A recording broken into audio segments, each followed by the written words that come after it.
Hi everybody, Bob Wilkie here in Module 2. In the first module we talked about respect.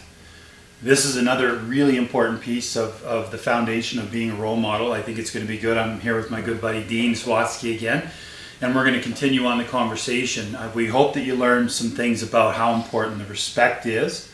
As a coach, anything you want to touch on before we move on about the respect? Well, just to review, I mean, we know that that's a huge part. It's the foundation for all the rest of the concepts that we're going to get through this year. So, it's if you got that one mastered, the rest can grow from there. Right. So as we continue on, we you'll see in the visual there, we've got these different bricks, and really, laying the foundation of being a successful and impactful role model is just such a critical component. So, you're going to hear maybe some similar things that we talked about in the respect one, and I know we've been talking about what is the difference between the respect, and today we're talking about trust. They are different, but they are both critically important. One of the things that we have to make sure we're doing as a role model is always assessing our performance, right? Dean, you as a coach and working with young coaches, how much goes into assessing their own performance? Well, quite often coaches will video themselves just coaching a game, or even video themselves having a practice to see how they interact. And solicit feedback. Ask your players, to be honest. Ask parents. Just get what that's all about. Yeah, I think it's so important that we do that because, we'll put a microphone on a coach and we'll say, okay, go stand on the bench and talk. And then they get to go home and listen to it, and what an eye-opening experience it is when you listen to yourself and how you're doing things. What that does, it stimulates that continuous growth as a coach because, like we ask our players to continue to grow and expand, so do we as coaches. And I've been coaching a long time. I don't think there's ever a year gone by that I haven't learned something. Well, there's no end point to it either, Bob. I mean, we learn something every day. You'll learn something from your players. I mean, they're going to learn stuff from you for sure, but you're going to learn stuff from them. Yeah. Having that open mindset as a coach to having conversations with players, trying to get their perspectives, I think is really important. And like you said, it's a never-ending thing, right? This growth as a coach, it's never going to stop. We wanted to put this back in there because, again, we want to reinforce the teaching, no different than you as a coach want to reinforce that teaching. The definition of the role model is a person whose behavior, example, or success can be emulated by others, especially younger people. Right, Dean? Again, stress the importance of being able to copy the actions that they see as a coach. Yeah, if, like we said before in the first session, like most of you guys, fabulous job. You guys are amazing. And again, you're putting all that time and effort into it. And you want some payback for that. You want your players to excel. You want them to grow as well. So, if you're doing the right things, they're going to copy you. And it seems so simple, but it's a reality. If you're doing something and the player respects you, they're going to do the same thing. Yeah. I know for me as a coach, it's really hard in youth sports especially, because a lot of times you're only going to get 1 year with a group. Yeah. So it's really hard to develop that. And the better you get at these types of things, you can have more success in a short period of time. I remember one midget team that I coached specifically that it was our third year with, the core kind of being together. And it wasn't until that third year that we started to achieve the success of winning the tournaments. And we won Silver Sticks that year and went to the national championship down in the U.S. Like it took a long time to build that. Yeah, and sometimes it doesn't. You know what, Bob? Sometimes it doesn't. Sometimes it takes 1 year. If you got a good coach out there that's using the right strategies, that really makes a connection and really gets that trust thing that we're going to be talking about, you can dial it in probably a little faster than you think. Yeah. So one of the things that we like to do here at I Got Mind is kind of have a comical laugh and joke around a little bit and keep it light. We're learning things, and it's not the end of the world, and we're just trying to make a sporting experience. This next video that you found, I thought was brilliant. It's fun. Maybe you have seen this before, but it's worth a second look if you have. So go ahead and watch and then come back to it. Bowman, one of the greatest coaches in sports history. What can you say about him that hasn't already been said? 9 Stanley Cups. Was he my favorite coach? I don't think so. I had this guy in youth hockey. Boy, he was really something. Do I look like a? Do I look like a? Nah. Well, why you skating for me like huh? Well, he was more than just a coach. He was really a teacher. Work that pump. That's the way I like it. What the hell? You gonna let him stand in here like a... Hold it. Just because you look like the gimp don't mean you play like the gimp. Don't let him stand in here and punk you like you patting him on the legs. Give him the gourmet shot. Be a bad motherfucker. Here you go. Let's go. There wasn't really a practice that went by that I didn't learn something new and useful.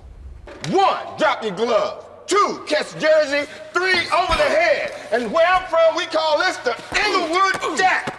What I say? Inglewood Jack. That's the way. Inglewood Jack. Yeah. Inglewood Jack.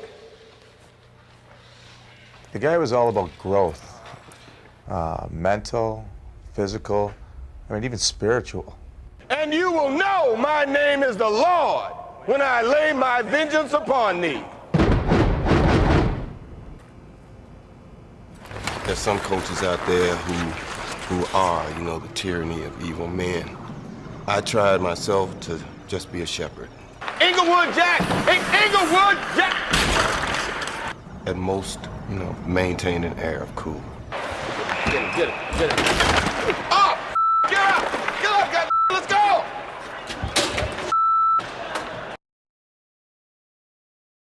So, you know, as comical as it is, we're sitting here listening, and there's so many good teaching points. You go ahead with the first one. Well, the interesting thing that Chelio mentioned there was, his quote was, he wasn't just a coach, he was a teacher. And I think many of you look at it that way. If you're going to teach kids the right thing to do, then they're gonna be impacted by what you do every day.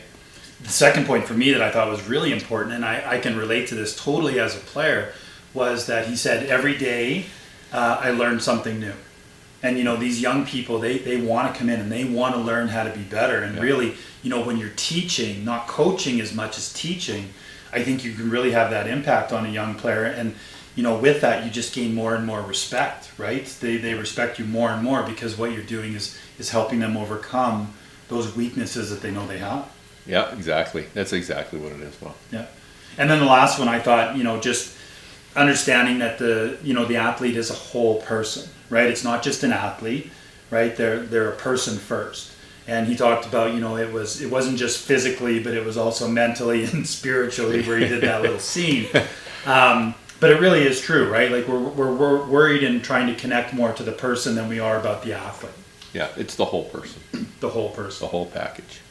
So we're going to get into, and we're going to talk to about trust. And you know, on the screen, you're going to see the definition of trust there. It says reliance on the integrity, strength, ability of a person. Now, when we presented the first definition of respect, you know, we kind of had this debate, is respect and trust the same thing? And actually it's not, because when we reviewed the definition of respect, it was... Well, respect is the value you put on a person. Right. And if you value that person, then we get into the next section, which we're going to talk about today, which is trust. And the definition of trust is reliance on the integrity, strength, or ability of a person. So now, you know, with respect, we have the value of that person. Yep. And now we start to integrate the trust. And really, you can't have one without having the other. No, they're very cohesive. They're very coherent. They got to work together. And you'll see that they totally feed off each other, and it's the building blocks that we have. You know, on the slide here, the things that we need to understand about trust is it can take a long time to really earn the trust of somebody. Yeah, oh, for sure. You can't expect it right away, but you can sure work hard towards it. There's many things you can do to earn it and to give it. Yeah. You know, working with young athletes and coaches for so long, you know, one of the questions that I ask all the time when we start talking about trust is, as a coach, have you ever lost trust in a player? For sure. Yeah. You do. And the important thing is, at that point, if you lose that trust in that player, the most important thing you can do is not give up on them, because they had it once. And you know, when they say trust, if you lose it, it's hard to get back. But you know, be that coach, and I know many of you are.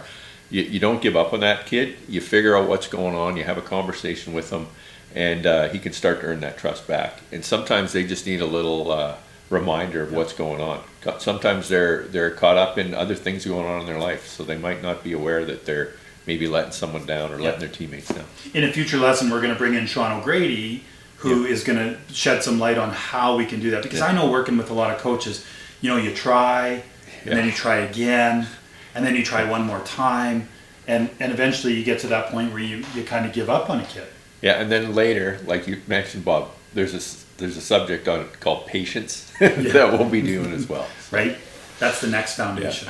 And then what I do, because I ask the coaches that, have you ever lost trust in a coach? I ask the players the same thing. Have you ever lost trust in a coach? And they say absolutely they have. Now, the biggest question that we ask at the end of that is, have they ever gotten it back? So, you've had a kid that has lost your trust. Did that kid ever get that trust back? I hope to think so, and well, I know so. And basically, to get that trust back, the first thing is, as a coach, you've got to own it. So if you talk to that kid and he says, Coach, you said you were going to do this and this and this, and you didn't come through, well, you got to own it, Coach. You got to step up. And I'm sure many of you, like, we know you're great guys and girls, you're doing a great job out there. Many of you are doing a great job out there. But, that one key point is you've got to own it. And you've got to move forward again from that point on. And it's really important. It's a great point, Dean, because I think when you own things as a coach, when you say, I screwed up and I understand how you would not trust me now, we were able to do the same thing as a player. When we stand up and show that it's okay to say that we made a mistake and that we weren't perfect and I'm sorry that it hurt you, what we do is we teach the player to be able to do the same thing, where now a coach can come and say, hey, you know what, you've kind of lost a little bit of my trust, and here's why. Now the player can say, you know what, Coach, I totally get that. But it all starts with the role model. Exactly. That's where we went back to. Behavior and emulate by young people. That's right. Right? So it's so important to understand that. We always want to try and provide solutions. And in this one, it's a great exercise that we're going to show you an example in the video that's later on down the page. But we just wanted to touch on a little bit. And it's called the trust meter. And it's a really powerful exercise that works really well in keeping the connection between coach and athlete. Why don't you go ahead and describe a little bit? Well, basically what it is you have a meeting at the start of the year. You can do one-on-one or as a team. And basically you tell every athlete or your whole team that you talk a little bit about trust and what that entails. But you tell them all we're going to rate it out of 10, and right now you're all sitting at 10. So you're giving them confidence right away. You're showing them respect. And you're letting them know that you, as a coach, believe in them. Yep.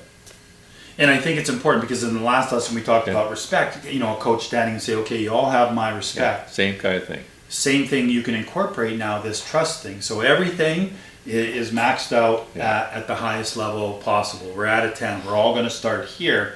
And, as a coach, we know that there's going to be things that happen. There's going to be things that I do that are going to make you move down that scale. There's going to be things that you do that move down that scale.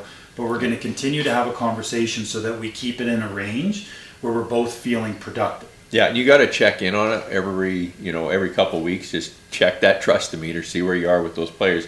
It can be a brief conversation with that athlete. It can be at practice. It can just be, a one-on-one conversation. You can set it up that way. You can set it up as a team thing.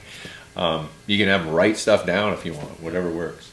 One of the things we're going to talk about in the communication piece is just that regular feedback. Yeah. Right? The players crave that regular feedback. And unfortunately, the experience that I had and what I see with kids today is they get quite frustrated and upset because there's not that regular feedback. It's just feedback when they don't do something right. And so it's important to understand that, this exercise is really powerful because it gives them that regular feedback of what's causing you to not respect or trust them. And we'll be talking about positive and negative feedback later, but what Bob said, that feedback's important, keep it positive, and you'll move forward. Yeah. So as we wrap up this lesson on trust here, a couple things that we just want to touch on. Without trust, what do you have? You got nothing. Right? You got No other way to put that. Yeah, it's pretty simple. Yeah. And I think probably a lot of you know that. Yeah. Real similar to the respect, right? You got to give to get. Yeah. Right? So you got to give that trust. You got to talk about that trust. You got to work hard to get that trust. Yeah. I think one of the other points that's really important for coaches to remember is that we're dealing with young people. How much experience does a young person have in the real world? Right, and they're tentative too. They're tentative to trust. So that first exercise where you tell them you have 100%, and you know that's no one's ever trusted me that much. That might be a new thing for a lot of them. Yeah. So again, you know, because we're providing a little bit different mindset and way to do things, you may see some triggers and some things happen in your athletes. Yeah, but hey, it's always about being interesting, and so it will be. And again, you know, this is the second foundational block in really being a successful and life-changing role model, right? It's staying committed to the process. And again, if we're going to emulate behavior, staying committed to the process of having the conversation of respect and trust. How important is it? It's huge. It's again, we're talking about the main concepts here that are the main building blocks. Right. So we hope that you've enjoyed this. There's some examples here of written what a trust building exercise would look like, how you can exercise it, and then we're going to go ahead and record that so that you can see it down below, where I'm going to be a player and Dean's going to be a coach, and we're going to talk about some of the trust issues that we have. We hope that you've enjoyed this lesson. Go ahead and watch that video down below. Do the exercise that's included here, and we'll see you in the next module. See you soon.